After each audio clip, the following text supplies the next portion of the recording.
In 2023 alone, Europe installed 18.3 gigawatts of new wind capacity. But there is more. Over 2024 until 2030, EU is setting even higher goals.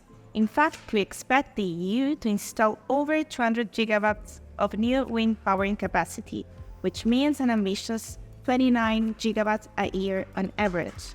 Why am I telling you that? Because wind energy is not just the future, it's the reality we're creating today, and it's demanding our attention now more than ever. And this is where you come in.